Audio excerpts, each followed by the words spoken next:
Top of the hour, Blake Ruffino down there in Louisiana. We'll go down there and get some Cajun action going. I love it. Love it. Check out your boy. My name is Blake. Hit notifications for AYS. Hit notifications for AYS. Refresh, refresh, refresh. What an incredible Cinderella story. This unknown comes out of nowhere to lead the pack. That blacked out Tahoe, hell yeah, let's roll with it, cuz. Pain heals. Chicks dig scars. Glory lasts forever. I'm in love with a stripper. She bobbing, she rolling, she bowling, she riding that pole, and I'm in love with a stripper. Me, I'm a bearded, ugly-looking dude, and she's a fine mama. You gotta always protect the McNuggets. Yup in my white tee. Yup in my white tee. All in the club. Some Patron in my white tee. You know, she don't want to pop lock and drop it. She never wants to do that. Money in the bank, shorty, what you drank. I haven't had anything yet. So how can I have some more of nothing? You're killing me, Smalls. What's up, Country? Hey, what's up, Country? He's coming on down to Austin. We got him some custom beats. We got him a custom a burnt orange jacket, a can of chewing tobacco, and he gonna come down on here to Alton. Ricola. You know, DJ, go DJ. That's my DJ. Go DJ. Like the guy says, you're gonna eat lightning and you're gonna crap thunder. Down there and got a mocha loca, yeah. All of a sudden, I just heard my wife yell to my son, "Get out of the trash." Well, that's not good. It's Rudy Poo, y'all. I just want to say from the bottom of my heart, I'd like to take this chance to apologize to absolutely nobody. Oh my God, let's go! Yippee! And we are live. Welcome back, ladies and gentlemen. I am your host, Blake Ruffino. This is Are You Serious Sports. We hope that you are making it a good one. We know that we are as well. I'm not sure if you can hear Ben Ruffino, who made his triumphant debut yesterday, or not yesterday, during the weekend, which was fantastic. I must say so myself from the young man. Absolutely fantastic. But nevertheless, we took yesterday off for the wife's birthday. Glad to be back. We do have some live LSU baseball updates as we are going through the show. Currently is the bottom of the first. LSU has the bases loaded with Alex Milazzo at the plate. He hits one down the third. Runners out at third. So now the Southern Jaguars, who they're playing, get out of the inning. So 3-0 do the LSU Tigers. So we will be monitoring that as the show goes on. Greatly appreciate everybody joining us. Do us a favor by hitting the like and share. Share it to some Facebook groups. If you're watching us on YouTube, hit the like button as well and share to all your social media platforms. We'd greatly appreciate that as it helps us. And we thank our partners over at Believe Podcast, sponsored by eBay. For everybody listening to us this, in the morning times when you listen to the podcast, don't forget to rate and subscribe there as well. Ryan Thibodeau says like and share it, and Facebook going over to YouTube. I appreciate that.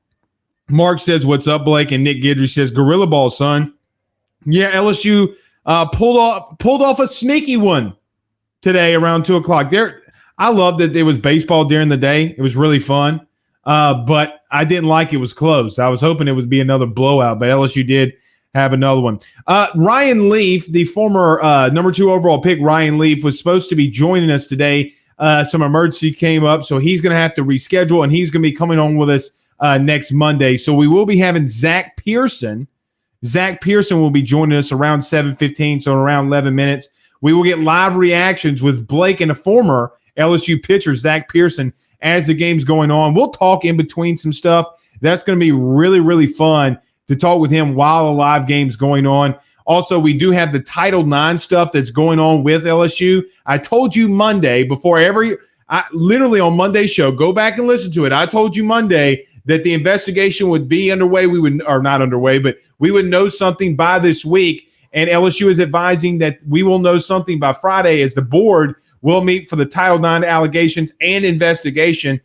So we'll know something. I'll tell you what I'm hearing and what I'm thinking as we go from there. But before we get started, guys, and before we continue on with the LSU baseball game, we got to get over to our good partners over at GM Varnado & Sons.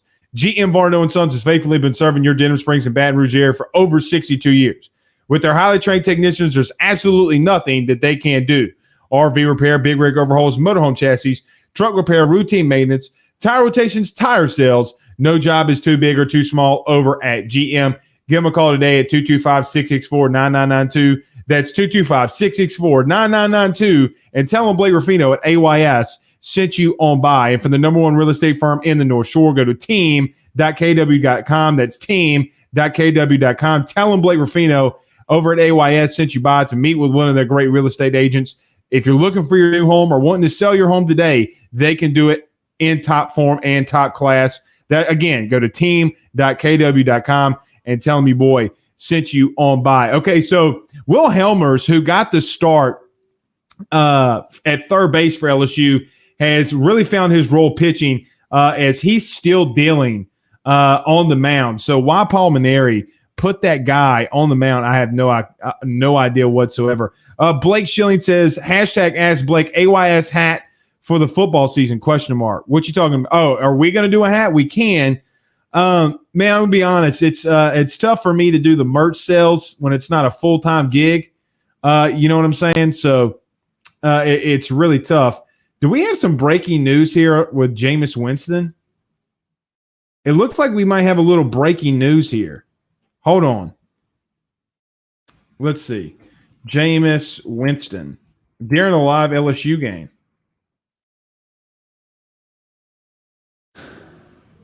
No.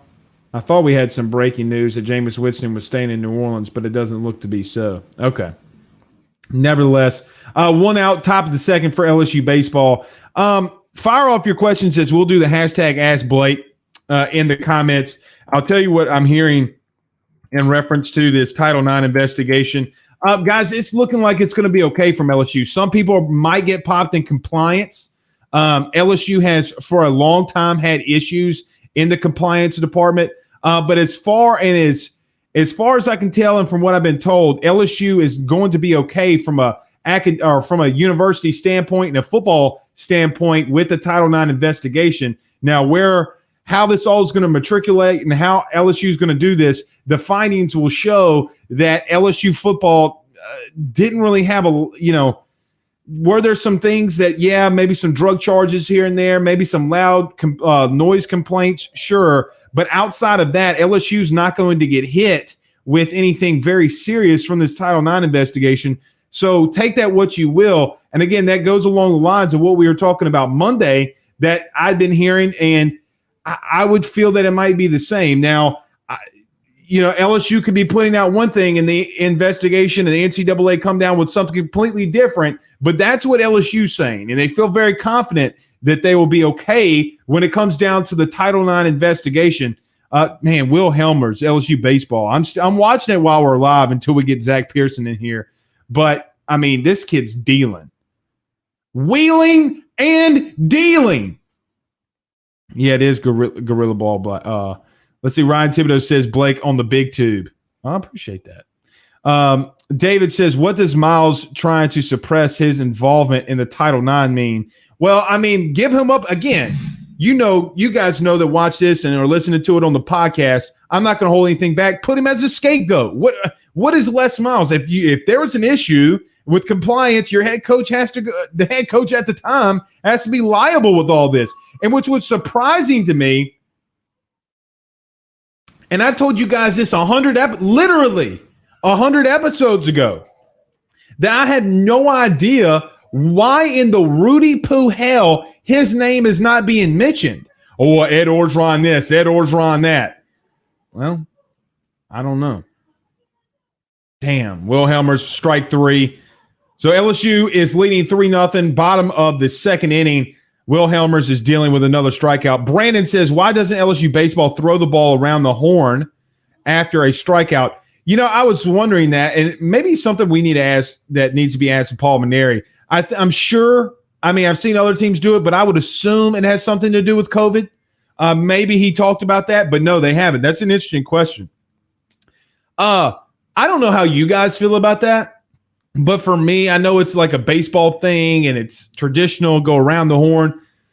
But, man, it speeds the game up big time, like super big time. So I kind of like it a little bit. Maybe I might be the only human being on the face of the planet that actually likes that, but I like that a lot if we're being completely honest. So, we'll have to see. I don't know. That question does need to be asked to Paul, though, why they're not doing that. Continuing with the Title IX stuff, I mean, look, there's going to be a scapegoat. I want to be careful here because I don't know how much Joe Oliva's involvement is going to be in here. But like I told you last week and like I told you Monday, there's a reason why this Les Miles and Hush Money and all this stuff came out literally a week within this. LSU is going to come up with an announcement of what's going on with the Title IX investigation. Do you fully believe that LSU didn't orchestrate that? And if you believe that LSU didn't orchestrate that, you're sadly mistaken. People aren't going to look. I might have been born at night, but I wasn't born last night. I'll tell you that much right now. And let's better lawyer up and get ready because this isn't going to stop. Let's see. David says, as a former coach, I think throwing the ball around slows the game down and also looks classless when trailing in a game. It's a part of the game, David. I don't know, because it's not classless. It's a part of the game. Like you're at a game and, the old saying, like you got ducks on the pond. Like some people think that that's ragtag. I don't think it's ragtag, but it's certainly Dylan Cruz is up. God, is that kid so good. I was talking to Zac Person today. I can't wait till he comes on here in a couple minutes. We were talking about the Dylan Cruz versus Alex Bregman. What do you guys think? To this point, as freshmen, not as what Alex Bregman did in a career, let me know in the comments, do you think, as of right now, from Alex Bregman as a freshman to what we're seeing right now from Dylan Cruz as a freshman, do you think Dylan Cruz has surpassed him? Or are we being a little biased? Maybe a little recency bias here going on. Now, a lot of people would have said defense, and I know that Zac Person is probably going to talk about that as well. But, I mean, today, Dylan Cruz literally hosed somebody out at third base from right field. So, I'm not sure. I'm going to opt out and say I'm going to do a push there, but I would certainly think that they're right. He's right there on the same level. And this kid draws a walk. Dylan Cruz, ball four. Dude just hits home runs, gets on base, and plays good defense. Barrett Country Granger says, "Ask Blake, go Tigers! Loving how our guys are playing. Me too." Bo Holly, Bo, I haven't seen you in a while, man. What's going on? He says, "We always threw around the horn after strikeouts while I was in high school and college. It doesn't slow the game down that much unless you can't hit and the guy in front of you. It's old school. I like it." I mean, if you're a traditionalist, then yes. I mean, but I would assume because of COVID, Dylan Cruz took off, stole second base, and then overthrow from the second baseman, and Cruz is going down the third. That makes LSU 10 for 10 on stolen bases this season. Jeez, on Pete's. Zac Pearson's going to hate me when he comes on. I mean, a phenomenal jump by Cruz. Still second, on his way to third on the bad throw. I don't know. Like I told you about me and Pearson talking about that today with Alex Bregman, I don't know. Recency bias is getting the shit out of me right now. It's getting the shit out of me. All right, let's do this. Let's get to a sponsor, and then we'll bring Mr. Zac Person on. And, guys, you got to go see my good friend, Mr. John Patton, over at Area Home Lending, 225-663-2500. That's 225-663-2500.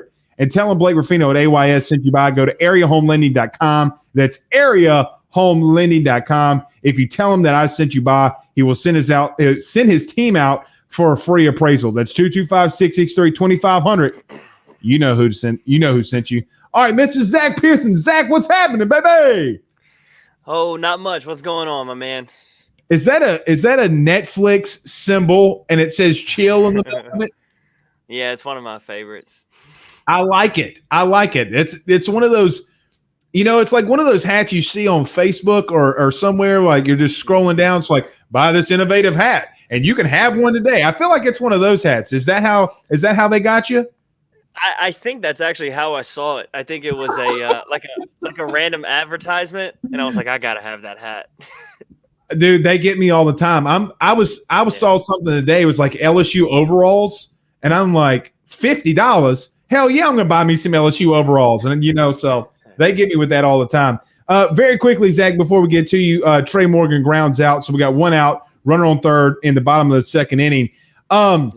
Zach, right off the top, as we're watching this game, and I appreciate you joining us as always. Who is your new favorite player at LSU, and tell us why it is Trey Morgan? Oh, dude, man. Okay, so obviously Cruz is like even better than advertised up to this point, right? Everyone knew he was going to be the dude, and he's killing, and he's fun to watch. But man, I don't know what it is about Trey Morgan. That kid is an absolute wizard on a baseball field. He's exciting. Things just kind of tend to happen around him. The last at bat of that last game was just such a great piece of hitting. Just like get one to drive. You got the winning run on third. I like what I've been seeing out of the guy. He plays. He doesn't play like a freshman, and you could say the same thing about a couple guys on this team. But I don't know if maybe because I was buying so much into the Cruz hype, but it's like I didn't see the Trey Morgan stuff coming, and so it's just fun to see. It's like it's surprising me, even though I knew he was a guy. It's still surprising me, and man, he's exciting to watch. He might be one of my favorites on this roster right now. Well, it's kind of like the how do I want to say this? His swag too, like he's got that swag. Like when he sees a ball and the ball's not even in the catcher's mitt yet, and he's like walking out of the box, like, "Hey, I know it's a ball. Okay, so let's get ready for the next." Like that swag. I remember. I forget the Padres skipper, but he's when they signed Machado, he goes, "Hey, you better be looking out for this guy named Tatis." Like he couldn't even say it right, And so now you see all that, and look, he defensively, and look, I played first. Everybody thinks, oh, it's not that difficult to play first. Bullshit, it's not. It's a really tough position to play. Yeah. It's not easy. I mean, when you got a guy throwing 97 miles an hour from 30 feet away sometimes to get a runner out and you got to scoop it in the dirt, it's not that easy, okay? Trust me, because I've had multiple black guys from it. Zach, well, I'm seeing Drost. Dude, they have 3 freshmen on the top of the order. This deep team has 3, not just freshmen, true freshmen on the top of the order. Is that something that's just surprised you, just this freshman class and how stacked they are from top to bottom? Yeah, what's really surprising me is how much they feel like veterans on the field, right? When you're watching play, you're not seeing or as many of like the typical growing pains that you're used to from that age. LSU always has freshmen get a lot of PT. They always have guys come in and play well and everything, but this, I don't know, this feels different. This feels like a special class.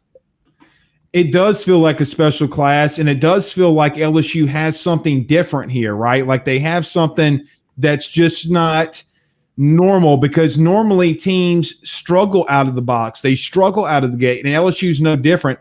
Very quickly, Hayden Travinski hits a line drive up the middle, ricochets off the shortstop's glove. Cruz will score from third, so now it's going to be 4-0 Tigers over the Southern Jaguars in the bottom of the second. But Zach, we talked about this today before when we were off air. You're thinking that this could be one of the best classes that LSU's ever seen from a recruiting class, right? It definitely has the makings of being a class that we look back on and be like, man, you remember how good that whole like group was, Mm-hmm.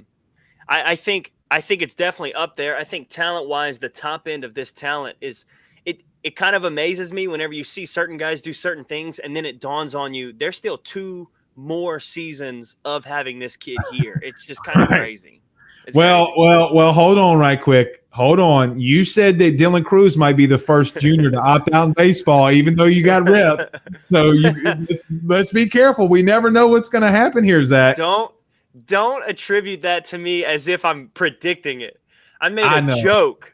And I had so many people immediately, they were like, hey, man, don't even say it. Well, and that's, and we talked about that, but LSU fans are going to hammer that home always like, oh, my God, I can't. And I knew you were joking, but, I mean, that just goes to a point. And, look, your 7-0 hitter's hitting 350. I mean, And I know that it's the beginning of the season, but LSU doesn't normally start off this fast. Outside of the freshmen, let's go over to the pitching staff. Is there anything pitching staff wise that you've seen that you just really are impressed with? Jaden Hill has looked really impressive. That dude's just filthy. I mean, put it up. I mean, I don't know if he's a top 5 pick because there's a lot of great prospects out there, but he's not making it out of the top 20. From a pitching staff perspective, Zach, what are you seeing? What are you liking? It's pretty simple, but I think the rotation has been phenomenal so far with the limited amount of time we've been able to see.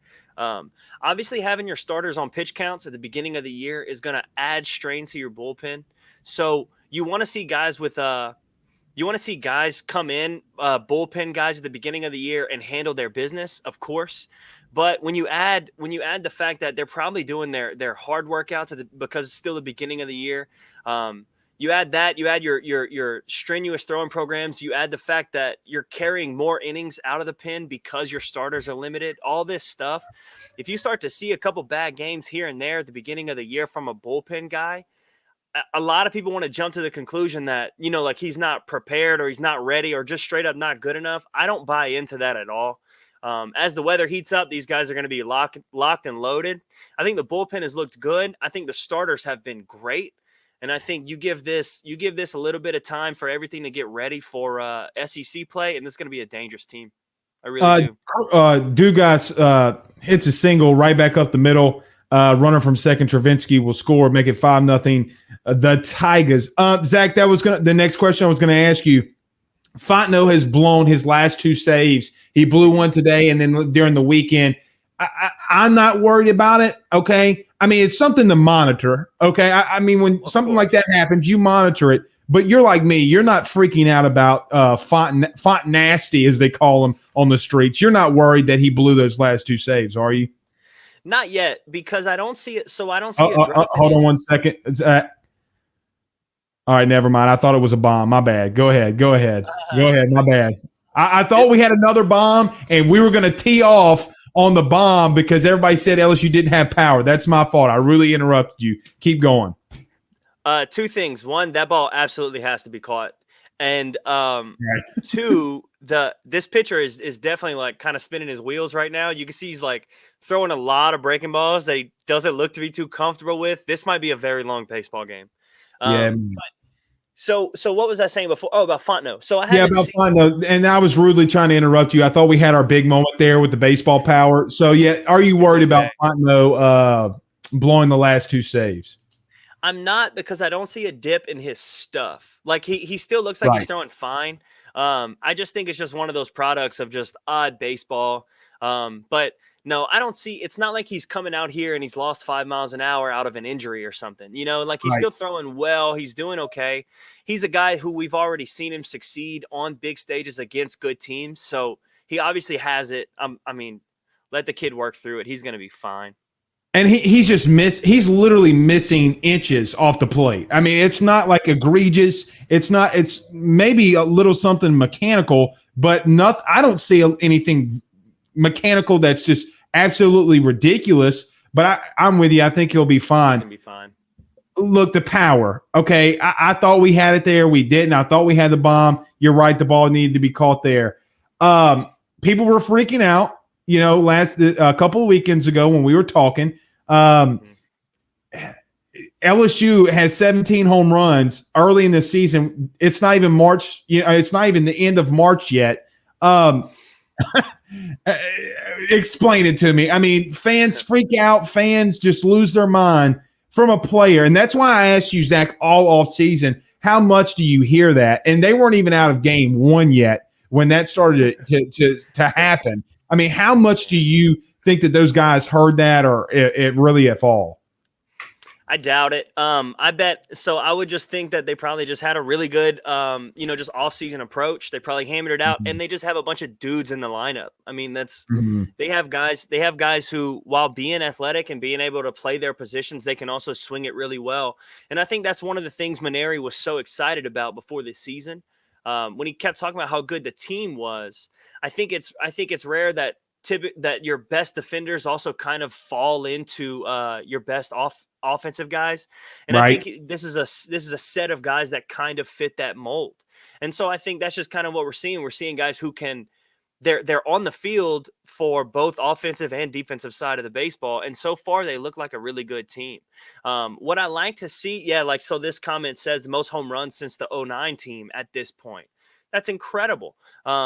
Especially Zach too, and you can speak to this too because of the baseball and the bats have changed since 2009. That's what's even crazier, right? Yeah. Now, I don't think they're going up against great pitching staffs. I will say that. But this is the 2019 football team throwing for tons of yards against NSU. You know what I'm saying? That's what you're supposed to do. That's just how it's supposed to happen. If you want to call yourself a good team, do good things against bad teams. And we're seeing that out of this offense. So what I'm seeing so far is this team has a rotation that can pitch to any team in baseball, and they have a lineup who can swing it with any team in baseball. You look at those teams that are above us, quote unquote, above us in the SEC. You look at the teams who are at the top of the nation right now. Those are some really good baseball teams. I don't see LSU as being worse than those teams. So I think everyone just needs to buckle up and enjoy this ride. This is going to be a very successful baseball team. Think if it would have been a 4-game series, Zach, and they would have gone just to SEC games. It would have been really great baseball. It would have been brutal though. I mean, it just would have been. It would have been brutal for pitching staffs. It just would have been brutal all around. Ryan Thibodeau, go ahead. Grading the team in general, so a 2-2 weekend against a top team in the SEC, which is also a top team in the nation. You go 2-2, that's a great weekend, right? So if you go 2-1 in a weekend series, you consider that a absolute victory. So 2-2 would essentially be the this season's equivalent of that. And then now you look at a bunch of teams who are going 500 over weeks at a time. And how do you grade whether or not this team is good? It would be an absolute disaster to try and deal with. Because like I said, this team is a very good baseball team. There's a good chance they could go 2-2 or even 1-3 against those great teams. Right. In close games, that doesn't mean they're that much worse, but people would just be losing their minds over it. Yeah, they'd be losing their minds. And, Bobby Cox, the old Atlanta Braves manager, used to say in a 4-game series, I always want to lose game 2 because I know I'm going to lose one, and I don't want to lose in the beginning. I don't want to lose at the end. I'd rather lose game 2 because then it tells my guys, hey, you suck, and they come out ready to play. That was one of the best quotes I ever heard. Ryan Thibodeau says, ask Zach, do you think that this season will be looked at as one of the most competitive seasons in the last 30 years in college baseball? I do. That's actually a really good question. So I do for a few reasons. One, the COVID stuff has a lot of guys who are kind of sticking around a little bit more than they may have. So you just have more talented lineups, more talented rosters, top to bottom. And then second, being in the SEC, this is a gauntlet of a year. There are like 5 top 10 national teams right now that LSU has to play against. So this will be an extremely competitive season. I think this team is good enough to win games, and I think their opponents are good enough to beat them. I know that doesn't answer much, but this is going to be a grind of a year, and I'm really anxious to see what LSU can do with these young guys. Well, Zach, just in and of itself, think about this from a pitching perspective, taking everything out of the field. Yeah, what a play by. Oh, God. Kid's a wizard, dude. He's a wizard. Trey Morgan, for everybody that's not watching this live, Trey Morgan catches a pop-up and then throws it to first for the double play. Dude, he just all around just a savage. Do you remember a couple of weeks? Between the ears, man. And again, he has that, whatever that swag is, he's got it because it's just routine for him, right? He doesn't even think about it. He just goes out there and makes plays. Do you remember the play against, what was it, Air Force, I think it was? Along the bench, and they were like, and Ben McDonald says, well, that ball's out of play, and he pulled it back. And I'm like, bro, this kid's just – there's a reason why Cade Beloso's not playing, okay? I mean, I know he's DHing, but there's a reason why he's not playing. Zach, now that since we're in a commercial break, something I really wanted to get to, you could have a weekend series, and you're going to have a weekend series more than likely against Vanderbilt where you have Rocker versus Hill and Marceau versus Leader. Okay, you can go look at Kendall Rogers and all these other guys who have their top 10 pitchers in college right now. Those 4 are on top. I literally not, and whatever order you want to put them in, they're in the top 10, the top 15. That's what you're going to see. And when you talk about a gauntlet, I mean, that's like, to me, that it feels like that's like LSU and Alabama, not this past season, but LSU and Alabama playing football in 2019 back-to-back games. It just you have two great elite guys that are going at it, and why it's so stacked. Zac Person, former LSU pitcher Zac Person's our guest. Zach, maybe you can answer this question because we had a couple of people ask. Have you noticed that LSU's not throwing around the horn after an out or after strikeouts or anything like that? I have not. I just haven't really been paying attention to that. I wonder what that's about. I was wondering if it was because of COVID or maybe I don't know what it's about, but I would assume possible. It's a COVID thing. But I mean, people are kind of freaking out about it on Twitter. And I'm like, hey, man, to be honest, Zach, I kind of like it a little bit. I mean, as a pitcher, would you have liked for them not to throw it around the horn and just get the ball back and get ready to go? Oh yeah. So I used to, if it was like a 3-1 or something where I had to cover the bag, I wouldn't throw it around. I would just hold the ball until I got back to the mound. I personally don't like the throw arounds. I think it looks great when they're perfect, but right. But a lot of times, dude, nothing makes me more angry than like you get a K that you like work super hard for, and then for some reason you turn and the ball's just in left field, and you're like, all right, sick. There goes the rhythm. Now that doesn't happen often, but I was a guy who I didn't like to throw around at all, and then eventually they got like people would get on me about it and be like, hey, you have to, like that's what you do. So if I ever covered first base, I would catch it and I would just flip it to the first baseman, and then I would just start walking back. But if it were up to me, we wouldn't throw around because I was always a kind of a quicker worker. So on the bump, I always like to get the ball immediately, and I like to like catch it and be standing back on the rubber. I wanted the umpire to have to tell me to slow down.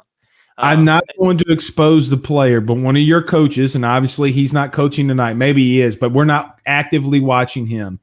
I went to a game on the west side of the state, and a player, somebody struck out, and the ball was getting thrown around the horn where the third baseman missed it. The third baseman got pulled. Okay. Probably on the spot. On the spot. No, I'm not joking. Right. On the spot, Willis pulled. Willis pulled him. And he's just like, he's just like, hey, man, I'm not going to dig a ball. I'm not going to, just like get in the dirt for a throw around. And Willis pulled him. I mean, it was one of the craziest things I'd ever seen. But I'm right there with you. Hey, you know what Willis did to us one time? What's that? Same kind of stuff. Like Willis was very big on between the ears, hustle all the time, like that kind of mentality, which I'm fine with. One of the times he said that we weren't running off the field fast enough. Okay. So, so for an entire weekend series, he would draw like a grid on the board, 1 through 9, and he would time the teams on and off the field with a stopwatch. And if any of them were above a certain amount of seconds, he would circle it, and that was a triangle that we had to do the next day, like the next practice. And so, in one of them, there was 2 outs, and this guy hits a ball like into the corner, foul. So our right fielder, we're in the third base dugout. Our right fielder like catches the ball, 2 outs. He catches it on a sprint in, just like full speed running in. And everyone's at like the front of the dugout, like, come on. He's just as fast as he can. Dude, I'll never forget that. Jeff used to do that. But outfielders could jog once they hit it. So this is completely off topic. But when we were playing JV, we had Coach Brett Beard there, and he wouldn't mind I told the story. We beat a team 17-0, or no, 17-1. Okay, we didn't run on and off the field. We ran the whole next practice. Okay, like literally, we're sitting in the visitors' dugout and would have to sprint on and off the field. He would play the walkout music when everybody runs on the field. He would play it every time. We would have to go from the visitors' dugout and sprint to the left field foul pole and back. I wanted to quit that day. I've never wanted to quit anything in my life, but I wanted to quit then. David says, Zach, that he says, I agree with you when I pitch, get the ball, work fast, then my defense is on there. Oh, what a catch. That was a hell of a catch. Zach, I got to ask you a question. Seeing that catch made me think of something. Did you see the Nichols guy, or was it Nichols or ULL? I forget. One of the kids flipped off the LSU fans this past weekend. Did you see that after amazing catch? Did you notice that? I mean, here's the thing. if you do that, all you're admitting is that the fans They're are getting winning. to you. Right. Yeah, like, dude, keep it in. I'm totally fine with a little bit of trash talk. Like, I always enjoyed going back and forth with fans, not in like a mean way. It's just that's the fun part of being at an away game. But Mhm. like, you can't turn around and let the whole crowd know that they've been swimming in your brainwaves. Like that you I can't know, do man. that.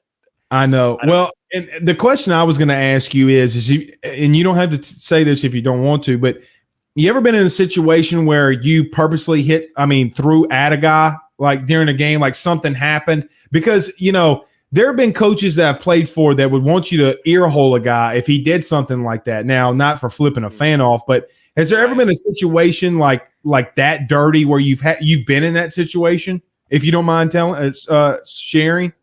Yeah, it's kind of common baseball stuff. Now, I wasn't often in the position to do that because I was like at LSU, I was more of a one inning guy.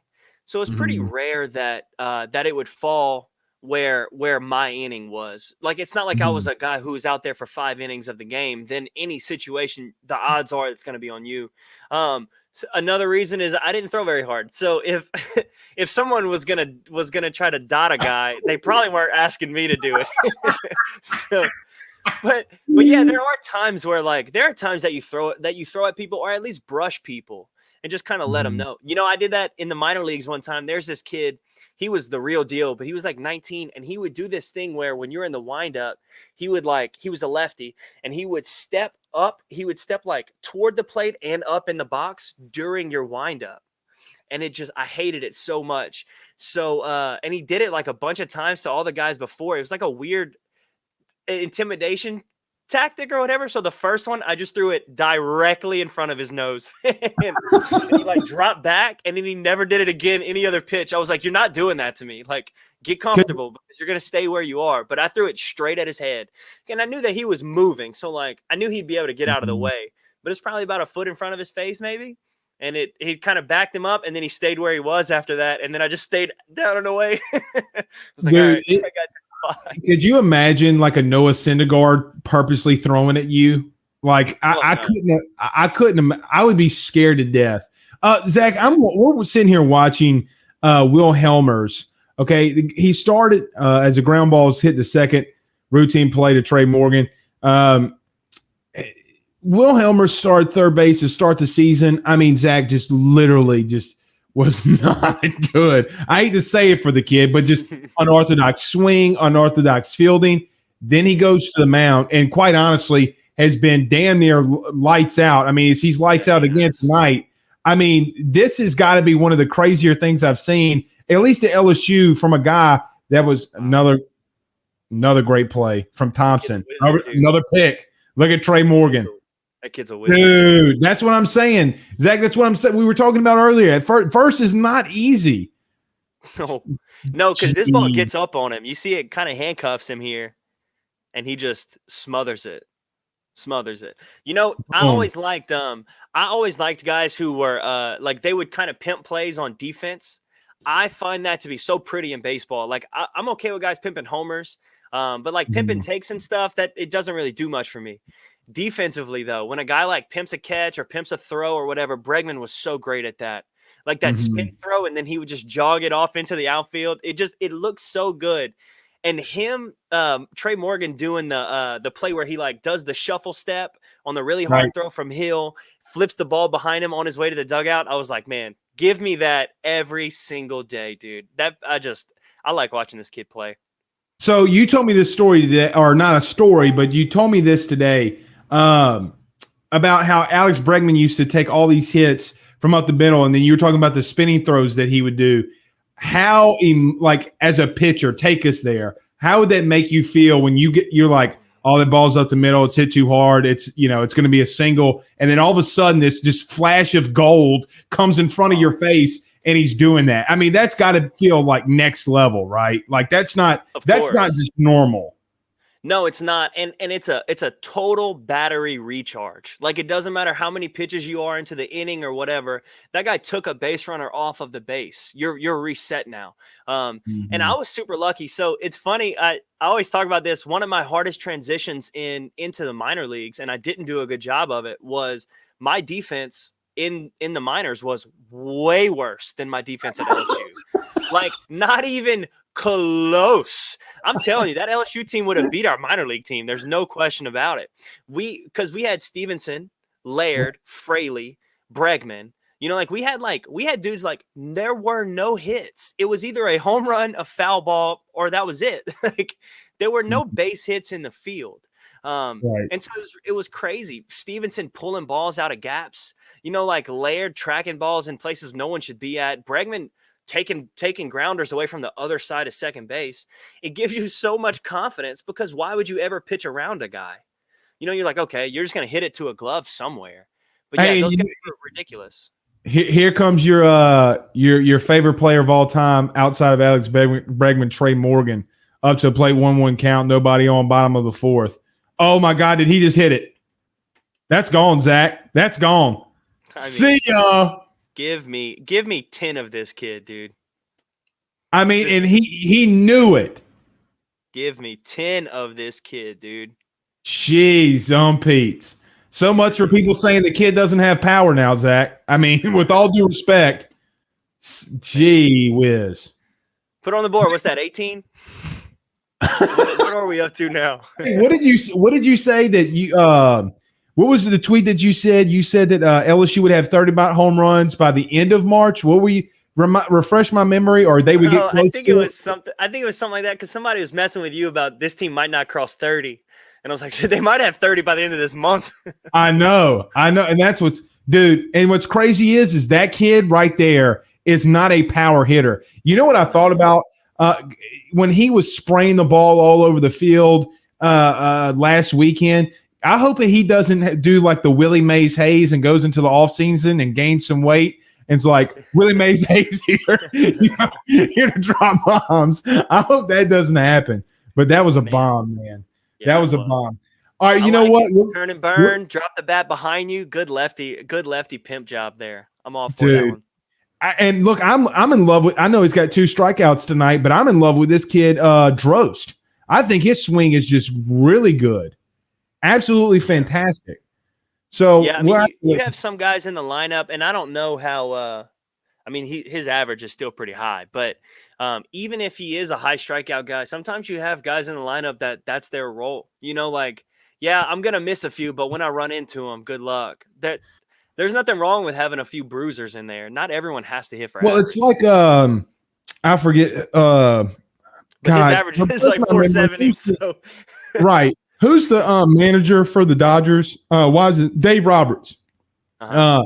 Dave Roberts was talking about Justin Turner, right? And Justin Turner had times where he would strike out a lot. And he goes, well, I will take the times where he's striking out, and then I'll also take the times when he's on a 12-game hitting streak, hitting literally almost 600. Okay, so you know it's just you're gonna be have those times in baseball. Yeah. Plus, if a guy can bruise you, like I said, if he's hitting bombs, then is it really better for him to hit a ground ball that that they just throw him out on, or strike out? Like, what's the difference at that point? He's still out, so you might as well have a guy with a little bit of pop in there with a potential of hurting you. Yeah, and that's a hat trick for Drost. See, the one thing, Zach, I will say that I'm also monitoring with these young players is the consistency part, right? What do I mean by that? Drost was hitting over 500, then he just gets the hat trick. I get it. It's one game. But then the next game he'll go 3 for 5 with a bomb or something like that. Maybe some inconsistency stuff. But am I a little wrong there? I mean, this is baseball. I mean, you're gonna have those. Yeah. You're gonna have those nights. But if there's one thing that I am monitoring, it is that. Should I even be monitoring that at all? I don't know. It's hard. It's definitely hard at the beginning of the year because everyone's getting their shots, everyone's getting their playing time. And so not everyone is in, you're not always in the same spot in the lineup. You may not be an everyday guy yet. You might be playing every other game or whatever, this and that. But I mean, you still got to make do with your chances. So I guess I'm kind of in the middle on that. Consistency obviously is great. You would rather a guy be consistent than not, but I don't hold it against guys just yet. Not Not when it's still Yep. cold. Stephen said, ask Zach, does Trey Morgan have the most fabulous lettuce you've ever seen?